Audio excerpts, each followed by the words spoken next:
what is going on YouTube? It is your boy GZTV. We are back with another video. I have to be a little quiet because people are sleeping. It's actually like really late right now. We are here to talk about week 7. Now obviously the 2 Monday games haven't taken place because I'm recording this on a Sunday night. After the Monday night game, we're not even going to talk about that game because that game just wasn't that good. We're just going to talk about all the close games, and then if Monday has some good stuff, we will add on to the video. We're just going to have to get into it. I don't really have much to say right now. Here we go. Let's start off with my Packers. We're just going to get this game out of the way. Packers-Texans. What a fucking game this was. This was a really good game, one of the more entertaining games of the afternoon. I was doing homework and working on stuff, so I didn't really have time to watch too much football, but I definitely did take note of some of the close games. So here we are, Texans-Packers. Brandon McManus' field goal in the final play gives the Packers a 2-point victory over the Texans. Brandon McManus insisted he hadn't planned to do a Lambeau leap if he made a winning field goal in his Green Bay Packers debut, but he did. The game-winning field goal in his first game with the organization. That's fucking awesome. Shout out to Brandon McManus. What a pickup from our management. That is awesome to get him. The game-winning field goal. First game's at Packer. You know, obviously the Texans went ahead with some field goals as well. It was a pretty entertaining final couple of sequences. Obviously Joe Mixon absolutely killed us. I'll be willing to admit that. Jordan Love got Josh Jacobs, hooked him up. I think that was his first ever receiving touchdown or something. There was a lot of miscues early on in the game from us. We really shouldn't have won this game, but we came out alive.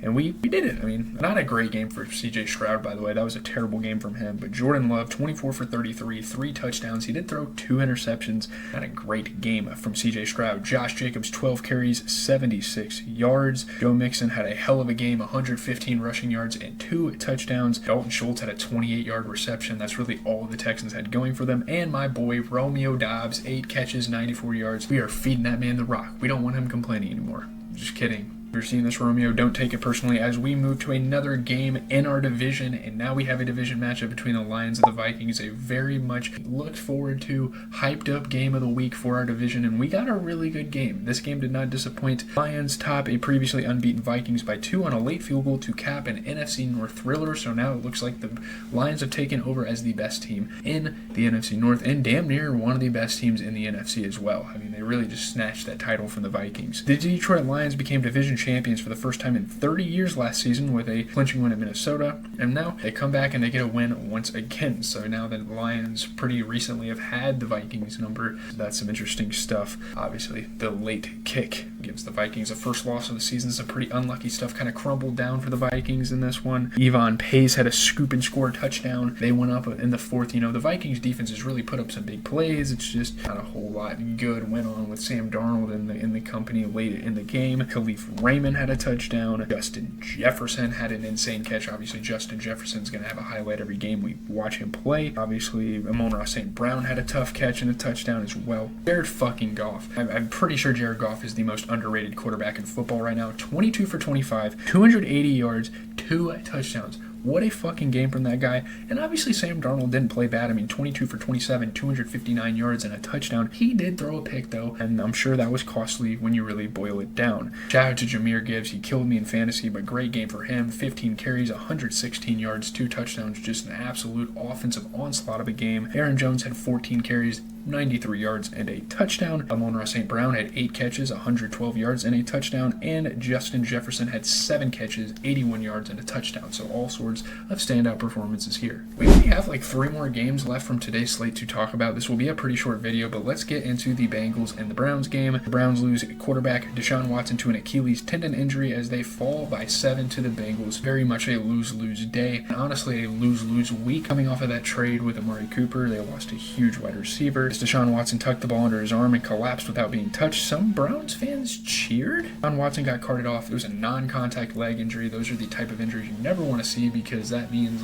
this guy has weak fucking ankles. If you're not even getting hit and you have to get taken off the field. The Bengals opening kickoff, kick return touchdown. There were actually a couple of kick return touchdowns today. This game I didn't pay too much attention to, but I obviously saw the clip of the Deshaun Watson injury. Nick Chubb had a touchdown. He's back, so that's kind of a positive, but then again, that kind of gets canceled out when you lose your quarterback. David Njoku had a huge catch. Obviously, Jamar Chase is going to have a good game as always, but Joe Burrow, 15 for 25, 181 yards, 2 touchdowns, kept it quite simple. I mean, Deshaun Watson, before injury, he threw 15 for 17, win. So I'm not really sure what would have happened had he stayed in the game. Thompson Robinson on the Browns had 3 carries for 44 yards. Not really a whole lot going on offensively for this game at all. They had this Tillman guy go 8 catches for 81. T. Higgins had 4 catches, 82 yards and a touchdown, and he was kind of like the highlight receiver for the Bengals, but there's that for that game. Getting into the next game I want to talk about, we can talk about the Dolphins and the Colts. Quarterback Anthony Richardson's late scoring drive send the Colts past the Dolphins. They win by 6. I don't know how they're barely winning games, but I mean, they're 4-3, so I would say the Colts are having a good season for, what it looks like. Anthony Richardson didn't even bother to look at the stats,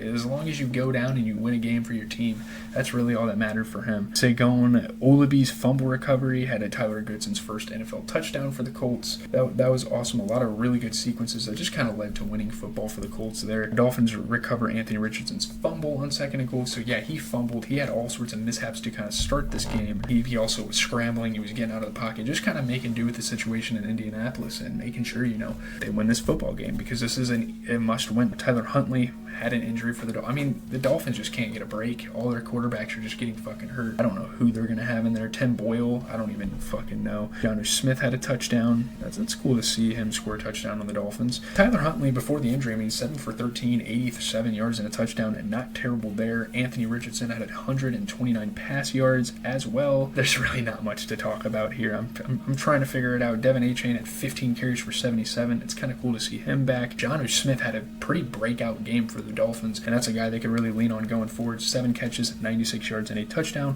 while Michael Pittman Jr. had 3 catches for 63 yards. The last game we will be talking about before the Monday night action is the Raiders and the Rams game. Rams force 4 turnovers and hold off the Raiders by 5 after quarterback Aiden O'Connell gets injured. All sorts of injury struggles for all sorts of teams around the league. I know these are poverty games, but these are the close games. These are the games I want to talk about. The Los Angeles Rams defense hasn't been good in its first season after Aaron Donald's retirement. Forcing turnovers has been a particular area of struggle, but they come out here and they have an amazing game defensively, and you love to see that out of them. Xavier Smith had an impressive rush. Kyren Williams got a touchdown. Obviously, Kyren Williams is always going to get in the end zone for the Los Angeles Rams. That is very characteristic of him. Jalen McCollough had an interception to seal the win. Just game-sealing plays again and again for the defense. It really wasn't the offense that was getting it done this game, mainly their defense. Yeah, hand injury for Aiden O'Connell. Hopefully he's okay. I don't know who the Raiders quarterback was before. I can't remember. It wasn't Garoppolo, was it?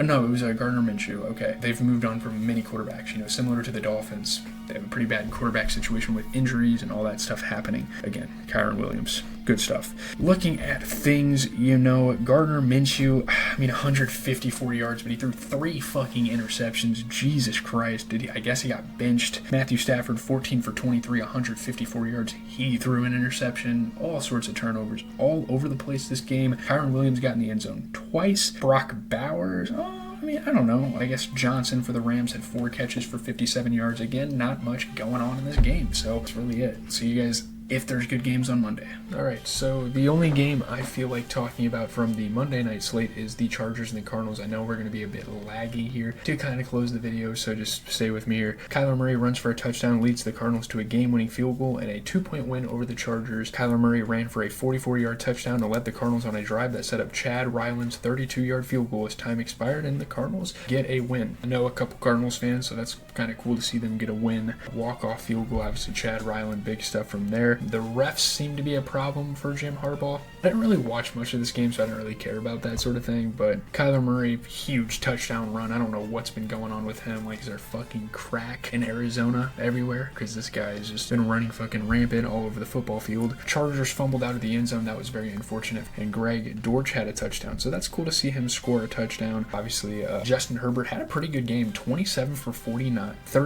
349 yards. Kyler Murray threw 14 for 26, 145 yards and a touchdown. He did throw a pick, but obviously when you have a guy like James Conner going out there, 19 carries and 101, you can get away with that. And also, James Conner had 2 catches for 51, and Will Dissly had 8 catches for 81 yards. So there's that. And yeah, boys, that is pretty much going to do it. I know I'm a little quiet. It is getting late, and I have to go to bed here in like a half hour, so I'm probably going to kind of get started on editing this video and kind of wind down for the night. Hopefully you guys enjoyed the video. I know there weren't that many NFL games this week. We're going to try to get this video out Tuesday. I'm sorry there wasn't a video video today. I was actually planning on releasing a Yeet review today. Basketball is coming, so I might honestly do some recap videos. I might start doing some recap streams for you guys, so make sure you pop out there. It's going to be live on the YouTube channel every single night. We're just going to talk about all the close basketball games, and if there is none, we're just not going to do it. It's just going to be supplemental content to kind of make up for me not being able to get a bunch of videos out properly for you guys. So there you have it. Leave a like, comment, subscribe. As always, it has been your boy GZTV, giving you guys sports content, try to do video game content, and we do music stuff, movie stuff. We're everything. Check me out. Check out the channel. I'm out. Have a good rest of your night.